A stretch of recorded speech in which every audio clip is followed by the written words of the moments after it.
വർഗീയതയും നവ ഉദാരവൽക്കരണ സാമ്പത്തിക നയങ്ങളും ഇഴചേർന്ന് സമൂഹത്തിൽ സൃഷ്ടിച്ച പുതിയ വെല്ലുവിളി നേരിടാൻ സംഘടനാ പ്ലീനം പാർട്ടിയെ പ്രാപ്തമാക്കുമെന്ന് CPM general secretary Sitaram Yechury. വ്യത്യസ്ത ജനവിഭാഗങ്ങളെ ഒപ്പം നിർത്താൻ ആവശ്യമായ നിർദ്ദേശങ്ങൾ പ്ലീനം ചർച്ച ചെയ്യും.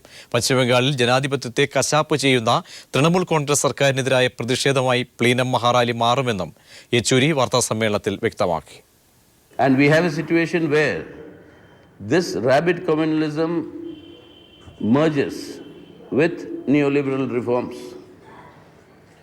This Modi government is carrying out neoliberal economic reforms more aggressively than the earlier Manmohan Singh government.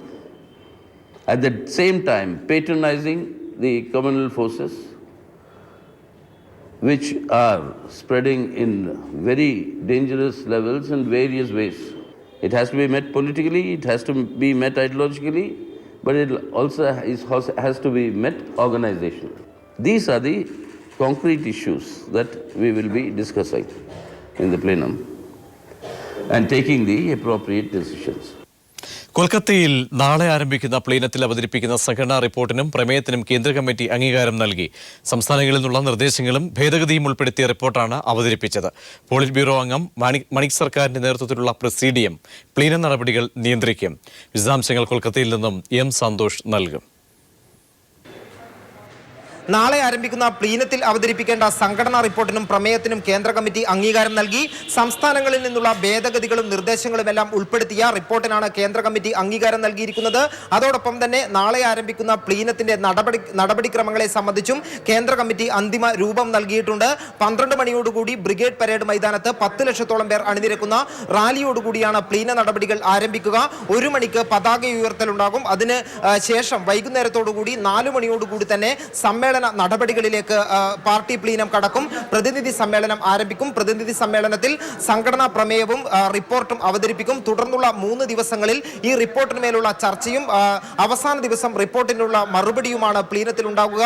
പ്രത്യേകിച്ചും ഈ പ്ലീനം കൊണ്ട് പാർട്ടി ലക്ഷ്യം വെക്കുന്നത് നിലവിലെ ദേശീയ രാഷ്ട്രീയ സാഹചര്യങ്ങളിൽ വർഗീയതയും നവ ഉദാരവൽക്കരണ സാമ്പത്തിക നയങ്ങളും മാറ്റം വരുത്തിയ ഈ സമൂഹത്തിൽ പാർട്ടിയെ കൂടുതൽ കരുത്തുറ്റ പ്രസ്ഥാനമായി മുന്നോട്ട് കൊണ്ടുപോകുന്നതിന് ആവശ്യമായ സംഘടനാപരമായ ശക്തി സംഭരിക്കുക എന്നുള്ളതാണ് സംഘടനാ പ്ലീനം കൊണ്ട് പാർട്ടി ഉദ്ദേശിക്കുന്നത്. പ്രത്യേകിച്ചും തീവ്ര വലതുപക്ഷം രാജ്യത്ത് പിടിമുറുക്കുന്ന ഒരു സാഹചര്യം നിലവിലുണ്ട്. അതോടൊപ്പം തന്നെ പുത്തൻ സാമ്പത്തിക നയങ്ങൾ ജനങ്ങളുടെ മേൽ കടുത്ത സാമ്പത്തിക ബാധ്യത അടിച്ചേൽപ്പിക്കുന്ന സ്ഥിതിവിശേഷം നിലവിലുണ്ട്.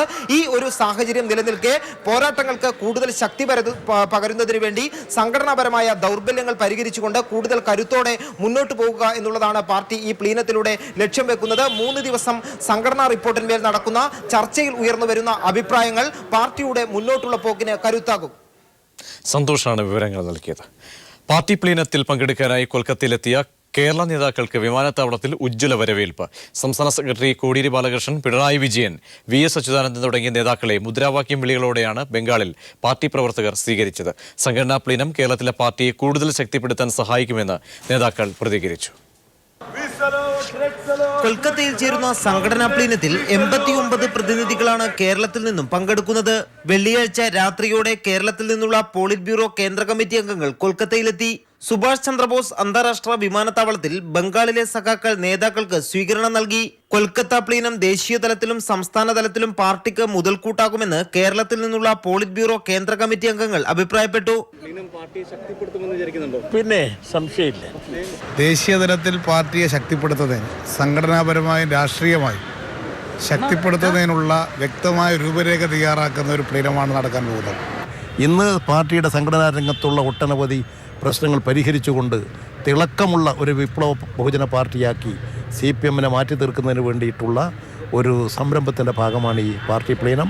പാർട്ടി സംഘടനയെ ശക്തിപ്പെടുത്തുക എന്നുള്ള ഏറ്റവും പ്രധാനപ്പെട്ട ലക്ഷ്യമാണ് കൽക്കത്തയിൽ വെച്ച് ചേരുന്ന പ്ലീനം കൊണ്ട് ഉദ്ദേശിക്കുന്നത്. ശനിയാഴ്ച വൈകുന്നേരത്തോടെ കേരളത്തിൽ നിന്നുള്ള മുഴുവൻ പ്രതിനിധികളും പ്ലീനത്തിൽ പങ്കെടുക്കുന്നതിനായി കൊൽക്കത്തയിലെത്തും. പ്ലീനത്തിൽ പങ്കെടുക്കാനായി കൊൽക്കത്തയിലെത്തിയ കേരളത്തിൽ നിന്നുള്ള നേതാക്കൾക്ക് ആവേശകരമായ വരവേൽപ്പാണ് ബംഗാളിലെ സഖാക്കൾ നൽകിയത്. ഈ പ്ലീനം കേരളത്തിലെ സംഘടനയെയും കൂടുതൽ ശക്തിപ്പെടുത്തുമെന്ന പ്രതീക്ഷയും കേരളത്തിലെ നേതാക്കൾ പങ്കുവച്ചു.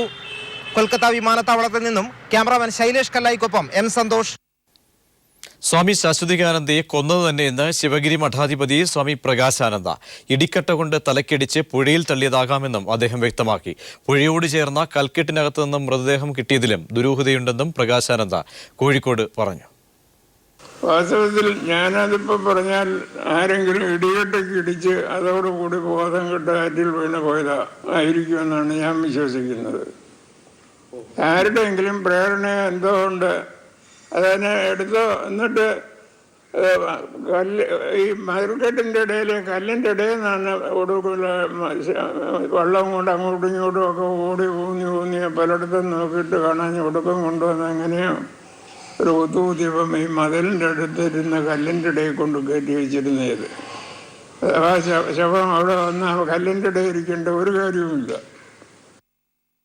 കത്ത് വിവാദത്തിൽ ഹൈക്കമാൻഡ് ഇടപെടുന്നു. കേരളത്തിലെത്തുന്ന സോണിയാഗാന്ധി 30-ന് കോട്ടയത്ത് UDF നേതാക്കളുമായി കൂടിക്കാഴ്ച നടത്തും.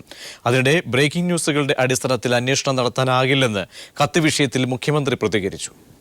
ഉമ്മൻചാണ്ടിക്കെതിരെയുള്ള രമേശ് ചെന്നിത്തലയുടെ കത്ത് പുറത്തുവന്ന സാഹചര്യത്തിൽ വിഷയം ഗൗരവമായി പരിഗണിക്കാനാണ് AICC നേതൃത്വത്തിന്റെ തീരുമാനം. ഇതിന്റെ ഭാഗമായി AICC അധ്യക്ഷ സോണിയാഗാന്ധി UDF-ലെ ഘടകകക്ഷി നേതാക്കളുമായി കൂടിക്കാഴ്ച നടത്തും. മുഖ്യമന്ത്രിക്കെതിരെ ഉയർന്നുവന്ന ആരോപണങ്ങളിൽ ഘടകകക്ഷി നേതാക്കളുടെ നിലപാടറിയുകയാണ് സോണിയയുടെ ലക്ഷ്യം.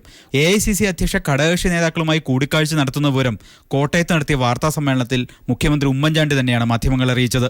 എന്നാൽ സർക്കാരിനെ വിലയിരുത്തേണ്ടത് വ്യക്തികളല്ല, ജനങ്ങളാണെന്ന് ഉമ്മൻചാണ്ടി പറഞ്ഞു. കത്തിന്റെ ഉള്ളടക്കത്തെക്കുറിച്ച് പ്രതികരിക്കാൻ താൻ തയ്യാറല്ല. ബ്രേക്കിംഗ് ന്യൂസുകളുടെ പിന്നാലെ പോകുന്നയാളല്ല താനെന്നും ഉമ്മൻചാണ്ടി പറഞ്ഞു. പിന്നെ അങ്ങനെ ഒരു കത്ത് ഇതുവരെ ഞാൻ കണ്ടിട്ടില്ല. അയച്ചെന്ന് പറഞ്ഞ ആളെ നിഷേധിച്ചു.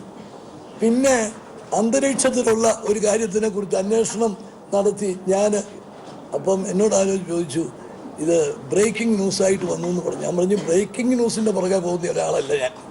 ബ്രേക്കിംഗ് ന്യൂസിൻ്റെ പുറകെ പോയി എന്തെങ്കിലും ചെയ്തവരെല്ലാം കുരുങ്ങിയിട്ടുണ്ട്. അതുകൊണ്ട് ഞാനതിൽ പോകുന്ന കൂട്ടത്തിലല്ല എന്ന് പറഞ്ഞു. ഒരു ഗവൺമെൻറ്റിനെ വിലയിരുത്തുന്നത് അത് പിന്നെ ജനങ്ങളാണ്. അത് സ്വന്തമായിട്ട് ആരെങ്കിലും വിലയിരുത്തുന്നത് ശരിയല്ല.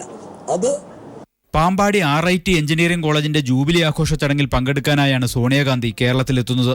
മുഖ്യമന്ത്രി പങ്കെടുക്കുന്ന ചടങ്ങിൽ MP മാത്രമായ സോണിയാഗാന്ധി ഉദ്ഘാടകയാകുന്നതിൽ പ്രോട്ടോകോൾ ലംഘനമില്ലെന്നും മുഖ്യമന്ത്രി വിശദീകരിച്ചു. News bureau, Kottayam. മദ്യനയത്തിൽ ചൊവ്വാഴ്ച സുപ്രീം കോടതി അന്തിമവിധി പറയും. സംസ്ഥാന സർക്കാരിന്റെ മദ്യനയം ചോദ്യം ചെയ്തുള്ള ബാറുടമകളുടെ ഹർജിയിലാണ് വിധി പറയുക. ജസ്റ്റിസ് വിക്രംജിത്ത് സെൻ വിരമിക്കുന്നതിനാലാണ് പ്രത്യേക സിറ്റിംഗ് നടത്തുന്നത്. ജഡ്ജിമാരായ വിക്രംജിത്ത് സെൻ, ശിവകീർത്തി സെൻ എന്നിവരുടെ ബെഞ്ചാണ് ബാർ കേസിൽ 29-ന് അന്തിമ വിധി പറയുക. പഞ്ചനക്ഷത്ര ഹോട്ടലുകൾക്ക് മാത്രമായി ബാർ ലൈസൻസ് പരിമിതപ്പെടുത്തിയ സർക്കാർ മദ്യനയത്തിനെതിരെ ബാർ ഉടമകൾ നൽകിയ ഹർജിയിലാണ് സുപ്രീം കോടതി വിധി.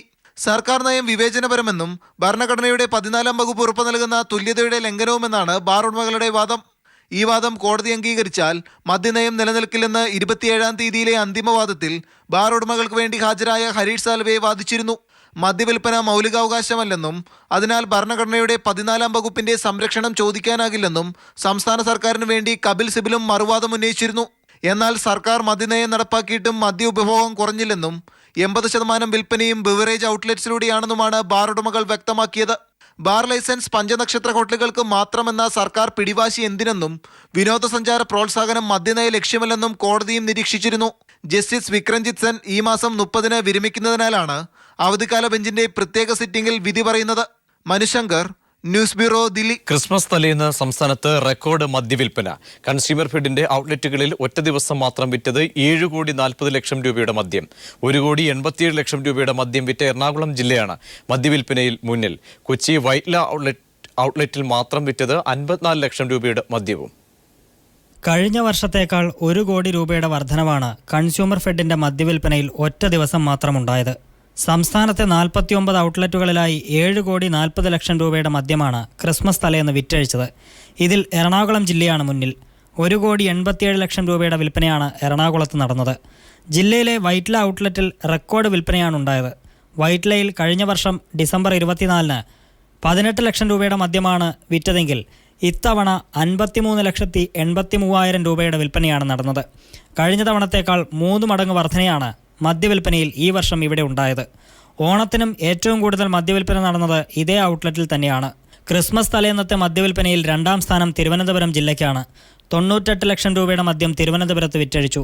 തൃശ്ശൂരിൽ 94 ലക്ഷം, കോട്ടയത്ത് 77 ലക്ഷം, കണ്ണൂരിൽ 63 ലക്ഷം എന്നിങ്ങനെ പോകുന്നു വിവിധ ജില്ലകളിലെ കണക്കുകൾ. ഏറ്റവും കുറവ് വിൽപ്പന നടന്നത് പത്തനംതിട്ട ജില്ലയിലാണ്.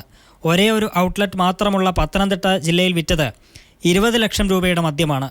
കൺസ്യൂമർ ഫെഡിനേക്കാൾ ഇരട്ടിയിലധികം ഔട്ട്ലെറ്റുകളുള്ള ബീവറേജസ് കോർപ്പറേഷന്റെ കണക്കുകൂടി പുറത്തുവരുന്നതോടെ മലയാളിയുടെ മദ്യാസക്തി എത്ര മടങ്ങ് വർദ്ധിച്ചുവെന്ന് വ്യക്തമാകും. KM ഉമേഷ്, കൊച്ചി. സംസ്ഥാനത്ത് ചുവടുറപ്പിക്കാൻ പുതിയ തന്ത്രങ്ങളുമായി RSS.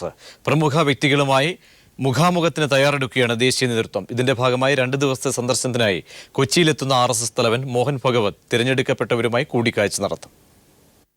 രാഷ്ട്രീയ നിരീക്ഷകർ, വിവരാവകാശ പ്രവർത്തകർ, പൊതുപ്രവർത്തകർ, വിവിധ ആശുപത്രികളുടെ ഉടമകൾ, ഡോക്ടർമാർ തുടങ്ങി വലിയൊരു നിരയാണ് മോഹൻ ഭാഗവതുമായുള്ള കൂടിക്കാഴ്ചയ്ക്ക് RSS സംസ്ഥാന ജില്ലാ നേതൃത്വം ഒരുക്കിയിട്ടുള്ളത്.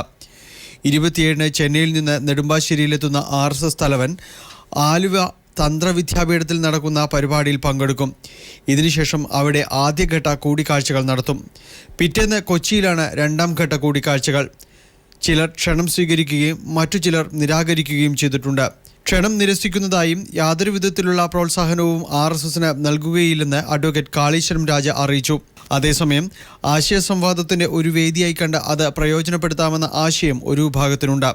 കേന്ദ്ര സർക്കാരിൽ നിർണായകമായ സ്വാധീനമുള്ള RSS എന്തുകൊണ്ട് രാഷ്ട്ര പുനർനിർമ്മാണത്തിന് അഭികാമ്യമാകുന്നില്ല എന്ന വിമർശനത്തിൻ്റെ പശ്ചാത്തലത്തിൽ തന്നെയാണ് കേരളത്തിൽ വരുമ്പോൾ അദ്ദേഹവുമായി അത്തരത്തിലൊരു സംവാദം നടത്താനുള്ള ക്ഷണം അതുകൊണ്ട് തന്നെയാണ് സ്വീകരിച്ചിട്ടുള്ളത്. പുതിയൊരു പ്രതിച്ഛായ സൃഷ്ടിക്കുന്നതിനു വേണ്ടി RSS ദേശീയ തലത്തിൽ നടത്തുന്ന ക്യാമ്പയിന്റെ ഭാഗമായാണ് കൊച്ചിയിലെയും ചൂടുവയ്പ്പുകൾ. News bureau, Kochi. അസഹിഷ്ണുത കണ്ണൂരിലും. അനാചാരങ്ങൾക്കെതിരെ പോരാടിയ ഫോട്ടോഗ്രാഫർ റഫീഖ് പുളിപ്പറമ്പിലിന്റെ സ്റ്റുഡിയോയ്ക്ക് നേരെ ആക്രമണം. ഫോട്ടോഗ്രാഫേഴ്സ് അസോസിയേഷന്റെ നേതൃത്വത്തിൽ തളിപ്പറമ്പിൽ ഹർത്താൽ ആചരിച്ചു. പുലർച്ചെ 1 മണിക്കാണ് സംഭവം നടന്നത്. തളിപ്പറമ്പിലെ റഫീഖ് പുളിപ്പറമ്പിന്റെ ഒബ്സ്ക്യൂറിയോ സ്റ്റുഡിയോ അടിച്ചു തകർത്ത് തീയിട്ടു നശിപ്പിച്ചു. കഴിഞ്ഞ ദിവസങ്ങളിൽ ഇസ്ലാമിക തീവ്രവാദത്തെക്കുറിച്ചും കണ്ണുമാത്രം പുറത്തുകാട്ടി പർദ്ദ ധരിക്കുന്നതിന്റെ അശാസ്ത്രീയതയെയും സാമൂഹ്യ പ്രശ്നങ്ങളെയും കുറിച്ച് റഫീഖ് വാട്സപ്പ് ഗ്രൂപ്പുകളിൽ പോസ്റ്റുകൾ ഇട്ടിരുന്നു. സോഷ്യൽ മീഡിയകളിൽ ഇത് പ്രചരിപ്പിക്കപ്പെടുകയും ചെയ്തു. ഇതോടെ ഇസ്ലാമിക തീവ്രവാദ സംഘടനകളുടെ വാട്സപ്പ് ഗ്രൂപ്പുകളിൽ ഇവൻ ഇസ്ലാമിക വിരോധി, ഇവന്റെ ക്യാമറ വെളിച്ചം നമ്മുടെ വീടുകളിൽ പതിയാതിരിക്കട്ടെ തുടങ്ങിയ പോസ്റ്റുകൾ പ്രത്യക്ഷപ്പെട്ടു തുടങ്ങി. കുടുംബത്തിനടക്കം വധഭീഷണിയുണ്ടായതായും റഫീഖ് പറയുന്നു. മതപരമായ എൻ്റെ കാഴ്ചപ്പാടുകൾ ഞാൻ തുറന്നു പറഞ്ഞതിൻ്റെ പേരിൽ എന്നെ വളരെ മോശമായി ചിത്രീകരിക്കാൻ വേണ്ടി ഞാൻ മതവിരുദ്ധനാണ്, മതത്തിനെതിരാണ് എന്നുള്ള രീതിയിൽ നാട്ടിലൊട്ടുക്കും പ്രചരിപ്പിച്ച് എൻ്റെ ശാരീരികമായിട്ടും എൻ്റെ മാനസികമായിട്ടും എന്നെ വല്ലാത്ത രീതിയിൽ ഒരാഴ്ചയായിട്ട് പീഡിപ്പിക്കുന്നുണ്ട്. തുടർന്നാണ് ജീവിതമാർഗം തന്നെ ഇല്ലാതാക്കും വിധത്തിൽ ഇസ്ലാമിക തീവ്രവാദത്തിന്റെ അസഹിഷ്ണുത സ്റ്റുഡിയോ തകർക്കുന്നിടത്തെത്തിയതെന്നും റഫീഖ് പറയുന്നു. തളിപ്പറമ്പ് CIയുടെ നേതൃത്വത്തിൽ സംഭവത്തെക്കുറിച്ച് അന്വേഷണം ആരംഭിച്ചു. ഫോട്ടോഗ്രാഫേഴ്സ് അസോസിയേഷൻ തളിപ്പറമ്പിൽ ഹർത്താൽ പ്രഖ്യാപിച്ചിരിക്കുകയാണ്. PV Joshila, news bureau, Kannur. നരേന്ദ്രമോദിയുടെ പാക് സന്ദർശനം അപ്രതീക്ഷിതമല്ലെന്ന് ദേശീയ മാധ്യമങ്ങൾ. പാക് സന്ദർശനം സംബന്ധിച്ച് പ്രതിപക്ഷ പ്രതിഷേധം രൂക്ഷമാകുന്നു. മോദി പാകിസ്ഥാനിലെത്തിയത് ഉരുക്ക് വ്യവസായി സജൻ ജിൻഡാലിന് വേണ്ടിയെന്ന് ആരോപണം. നവാസ് ഷെരീഫുമായുള്ള കൂടിക്കാഴ്ചയിൽ സജൻ ജിൻഡാലിന്റെ സാന്നിധ്യം എന്തിനെന്നും പ്രതിപക്ഷം ചോദിച്ചു. പ്രമുഖ ഉരുക്ക് വ്യവസായി ജിൻഡാൽ സ്റ്റീൽസ് ഉടമ സജ്ജാൻ ജിൻഡാലിനൊപ്പം നരേന്ദ്രമോദി നവാസ് ഷെരീഫുമായി നടത്തിയ കൂടിക്കാഴ്ചയാണ് വലിയ വിവാദങ്ങൾക്ക് വഴിവെച്ചത്. അഫ്ഗാൻ സന്ദർശനത്തിനിടയിൽ ദില്ലിയിലേക്ക് തിരിക്കും വഴി ലാഹോറിലിറങ്ങുമെന്ന് നരേന്ദ്രമോദി ട്വിറ്ററിലൂടെ വെളിപ്പെടുത്തുന്നത് രാവിലെ 11:30. തൊട്ടടുത്ത നിമിഷം താൻ ലാഹോറിലുണ്ടെന്നും ചരിത്ര മുഹൂർത്തത്തിനായി കാത്തിരിക്കുകയാണെന്നും പ്രമുഖ വ്യവസായിയും ട്വിറ്ററിൽ കുറിക്കുന്നു. വിദേശകാര്യ മന്ത്രാലയം ഇക്കാര്യം വ്യക്തമാക്കുന്നതിനു മുമ്പേ വ്യവസായി നടത്തിയ വെളിപ്പെടുത്തലാണ് പ്രതിപക്ഷം ചൂണ്ടിക്കാട്ടുന്നത്. നവാസ് ഷെരീഫിന്റെ ജന്മദിനത്തിന് ആശംസ പകരാനാണ് പ്രധാനമന്ത്രി ലാഹോറിലെത്തിയതെന്നാണ് പ്രധാനമന്ത്രിയുടെ ഓഫീസ് വൃത്തങ്ങൾ പറയുന്നത്. രാവിലെ പാക് പ്രധാനമന്ത്രി ഫോണിൽ ക്ഷണിച്ചിരുന്നെന്നും വിശദീകരിക്കുന്നു. അതേസമയം നവാസ് ഷെരീഫിന്റെ ചെറുമകളുടെ വിവാഹ ചടങ്ങിൽ പങ്കെടുക്കാൻ താനും ലാഹോറിലെത്തിയിട്ടുണ്ടെന്ന് വ്യവസായ പ്രമുഖനും വ്യക്തമാക്കുന്നു. കഴിഞ്ഞ വർഷം കാഠ്മണ്ഡുവിൽ വെച്ച് നടന്ന സാർക്ക് ഉച്ചകോടിയിൽ ഇരു പ്രധാനമന്ത്രിമാരുടെയും കൂടിക്കാഴ്ചയിൽ താൻ പങ്കാളിയായിട്ടുണ്ടെന്ന് സജ്ജൻ ജിൻഡാൽ ഒരു ദേശീയ മാധ്യമത്തോട് വെളിപ്പെടുത്തിയിരുന്നു. ഇരു പ്രധാനമന്ത്രിമാരുടെയും കൂടിക്കാഴ്ചയിൽ വ്യവസായ പ്രമുഖന്റെ പങ്കാളിത്തം എന്തിനെന്ന് പ്രതിപക്ഷം ചോദിക്കുന്നു. ഇക്കാര്യം മുൻനിർത്തി രാജ്യതലസ്ഥാനത്ത് വലിയ പ്രതിഷേധമുയർത്താനാണ് കോൺഗ്രസ് തീരുമാനം. ചരിത്രത്തിൽ ആദ്യമായാണ് രാജ്യത്തെ അറിയിക്കാത്തൊരു പ്രധാനമന്ത്രി പാകിസ്ഥാൻ സന്ദർശിക്കുന്നത്. വ്യവസായ പ്രമുഖനെ ഉൾക്കൊള്ളിച്ചുള്ള ഈ ചർച്ച രാജ്യ താൽപര്യങ്ങളെക്കാൾ വ്യക്തി താൽപര്യങ്ങളാണ് പ്രധാനമന്ത്രിക്ക് വലുതെന്ന വിമർശനങ്ങൾക്ക് വഴിവെച്ചു. Manushankar, news bureau, Delhi. Lakshmi Narayana global music festival തിരുവനന്തപുരത്ത് നടന്നു. പ്രശസ്ത വയലിനിസ്റ്റ് എൽ സുബ്രഹ്മണ്യത്തിന്റെ പിതാവിന്റെ സ്മരണാർത്ഥമാണ് പരിപാടി. സ്റ്റേറ്റ് ബാങ്ക് ഓഫ് ട്രാവൻകൂറിന്റെ ആഭിമുഖ്യത്തിലായിരുന്നു പരിപാടി സംഘടിപ്പിച്ചത്. മണ്ഡലപൂജയോടനുബന്ധിച്ചുള്ള തങ്കഅങ്കി ഘോഷയാത്ര ശബരിമലയിലെത്തി. വൈകിട്ട് ശരംകുത്തിയിൽ നിന്നും തങ്കഅങ്കിയെ ആചാരപൂർവ്വം സ്വീകരിച്ച് സന്നിധാനത്ത് എത്തിച്ചു. സോപാനത്തെത്തുമ്പോൾ തന്ത്രിയും മേൽശാന്തിയും ചേർന്ന് തങ്കഅങ്കി പേടകം ഏറ്റുവാങ്ങി. തുടർന്ന് തങ്കഅങ്കി അയ്യപ്പ വിഗ്രഹത്തിൽ ചാർത്തി സന്ധ്യാദീപാരാധന നടന്നു. മണ്ഡലപൂജയ്ക്ക് ശബരീഷിന് ചാർത്താനുള്ള തങ്കഅങ്കിയുമായി ആറന്മുള പാർത്ഥസാരഥി ക്ഷേത്രത്തിൽ നിന്നും പുറപ്പെട്ട ഘോഷയാത്ര വൈകിട്ടാണ് ശബരിമലയിലെത്തിയത്. ശരംകുത്തിയിൽ വെച്ച് തങ്കഅങ്കി ഘോഷയാത്രയെ ആചാരപൂർവ്വം സ്വീകരിച്ച് വാദ്യമേള ഘോഷങ്ങളുടെ അകമ്പടിയോടെ സന്നിധാനത്തെത്തിച്ചു.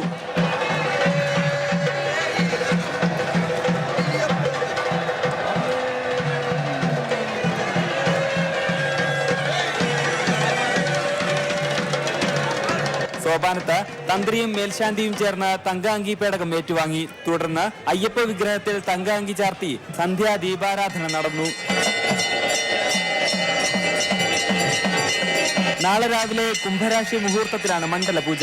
രാത്രി 10-ന് ഹരിവരാസനം പാടി നട അടയ്ക്കുന്നതോടെ 41 ദിവസം നീണ്ട മണ്ഡലകാലത്തിന് സമാപനമാകും. പിന്നീട് മകരവിളക്ക് മഹോത്സവത്തിനായി 30-നാണ് നട തുറക്കുക. News bureau, Sannidhanam.